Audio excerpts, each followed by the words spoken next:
Антикорупцијска веќе има предмет за фирмата со двајца вработени, за која опозицијата обвини дека добила тендери вредни 9 милиони евра. Првиот антикорупционер Адем Чучул кажа дека предметот е оформен по пријава на СДСМ, која минатиот месец објави документи со кои тврдеше дека преку криминални шеми и тендери власта пумпала народни пари. За новата бомба на СДСМ пак, за семејната фирма на Томовски, ДКСК по собствена иницијатива ќе одлучува неделава.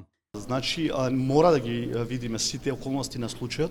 Во конкретниот случај се спомнуваат голем број на добиени тендери, значи треба да се оцени, да се утврди фактичката состојба, чива е фирмата, историјатот на фирмата и во кои институции има добиено тендер. Значи, по отварање предмет, утврдување на фактичка состојба ќе оцениме. Опозицијата со денови обвинува за скандали поврзани со семејната фирма на Томовски, која добила 160 тендери, вредни 5,3 милиони евра.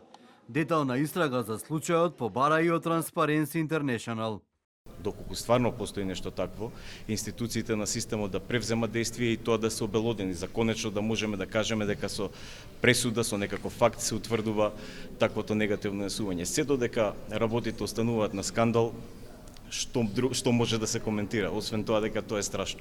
Попладнево согласи премиерот Христијан Мицкоски, кажа дека одговорност треба да има за секој кој се огрешил пред законот, но обвинувањата на СДСМ за случајот со Созара за премиерот се измислена тема. Јас ги повикувам сите институции и јавното обвинителство и ДКСК, сите да констатираат факти и да видиме дали постои одговорност или не. Но доколку не постои одговорност, тогаш логично е овие кои што ја водат кампањата и да се извинат, затоа што вие не можете туку така да си растурате пердови и да останете без да имате некаква одговорност. Мислам, тоа е некоректно. Некоректно е пред македонските граѓани, бидејќи создавате темнина.